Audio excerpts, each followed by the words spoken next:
Hi, I'm Dave Monty and welcome to my video series, Everything Villages. Today's topic is a quick one, a boring one, but a very important one, and that is the subject of wire fraud.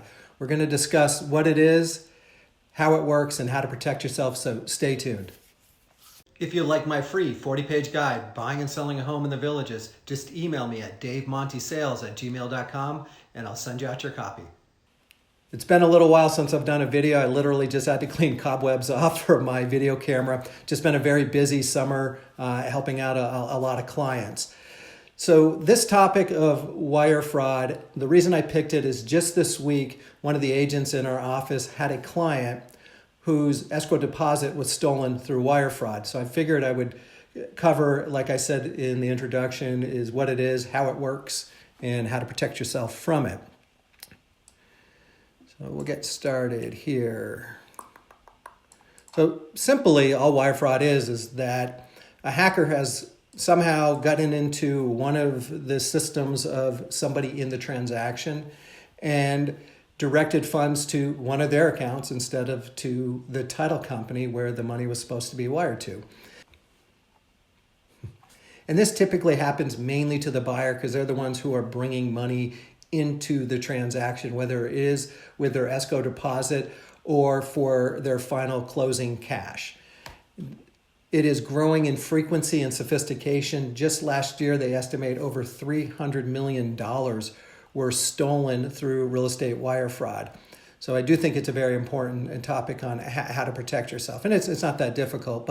So let's talk about how it works. In any email transaction, you're going to have emails flying back and forth between all parties involved, between the client and the realtor or title company, and mortgage brokers. Hackers, over the last number of years, have targeted the real estate market through the realtor or the title company or a mortgage broker. They know that these people are going to be involved in a number of real estate transactions. So they need to figure out a way to monitor one of these people's computers. So in this case, let's say that they target the title company. They're going to send an email that looks innocent. It's going to say something like, open up this picture or click on this link. But what they don't know is when they open up the picture or click on that link, there's a little piece of software behind there called a Trojan horse that gets downloaded to that computer that allows this hacker now to monitor everything that's going on. And once they have control of that computer, they can kind of control this process. There is a transaction going on. We're about 2 weeks before closing, and the client sends an email to the title company saying, hey, can you send me wiring instructions? Hacker seeing that can monitor, sometimes even control this computer, might actually just delete that email so the title company doesn't see it. Then what they'll do is they'll now send an email directly to the client with false wiring instructions. To begin with, the client needs to think that that email is coming from the title company. So all they really need to do is create a new email account that is a very similar address to the title company's email address. So in this case, let's say it's LarrySmith@unsecuredtitle.com. That's the person's email address. Well, the hacker comes in and uses this email address. And at first glance, it looks pretty close. And who among us actually goes through every email and makes sure that it's spelled correctly? In this case, all I did was change unsecured title with an L to a 1. And like I said, at first glance, it just came from Larry Smith. So now you receive the email, and I'm going to go to this. Now these are the fake wiring instructions. They look real. It's a real bank, real address, real routing number, because it is a real account. It's just that this account happens to belong to the hacker. You say, well, anyone would fall for this. And I'm just going to go to the real ones. Now, I actually used a local title company's real wiring instructions and just changed the formatting. But that's their bank. I did change the numbers here, but just assume this is the real one, okay? So these are the real wiring instructions for this example. Oops. And here are the fake wiring instructions. Okay? You can't tell the difference.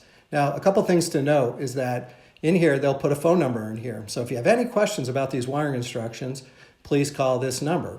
Well, notice it's different than the real ones. Okay? So anyway, so it's that simple. They spoof the email address. They send wiring instructions that look real. You requested them. They sent them. Okay? So how do you protect yourself? Now, here's the ironic part in this a little bit, because we're going to talk about how to protect yourself. So when they send you that information, they actually email it to you. And one of the things they say is don't rely on emails for your wiring instructions. But notice on these particular wiring instructions, there's a phone number here. That would be the ones that would be associated with the real wiring instructions. But if these happen to be fake, all the hacker would have to do would be to change that one number to their number. So you go, hey, there's something weird's going on. Let me go back to this, and I call that number, and now you're talking to the hacker. You're not talking to the title company. So let's talk about how you protect it. So number one, never rely on emails. There's one of two ways that this is going to happen. They're either going to come, an unsolicited email is going to come into you saying, here are the wiring instructions. If that happens, always pick up the phone and call a known number, not the ones on the wiring instructions, okay, but from an old email, from a number that you know is real. You're going to call the title company and say, hey, I just received wiring instructions. I just want to go through those with you. That's simple. Ideally, what you want to do is not just verify by phone, but instead of sending an email requesting them, is you just want to pick up the phone and say, hey, can you send me the wiring instructions? And while I got you on the phone, I just want to go through those to make sure that they are accurate. That's the easiest thing to do, is just to use the phone rather than email.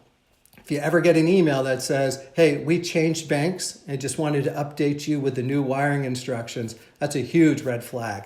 Pick up the phone, call the title company. Again, not the one that came from that email, but one that you know is an accurate phone number for that title closer.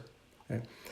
And then this is just a generic one. Just kind of always follow strong password recommendations. Usually the hackers in this scheme are going to target the title company and the real estate and the mortgage brokers. They typically don't target the client to get control of their computer, but it's better to be safe than sorry and one of the best ways to protect yourself is to have a strong password. Anyway, told you kind of a quick little topic, a little bit of a boring topic, but just wanted to alert you of that problem. Most of the information in my videos is covered in my free 42-page guide, Buying and Selling a Home in the Villages. If you'd like your free copy, just email me at davemontysales@gmail.com, and I'll send one out to you. I hope you have a great day. Take care. Hope to see you around the Villages.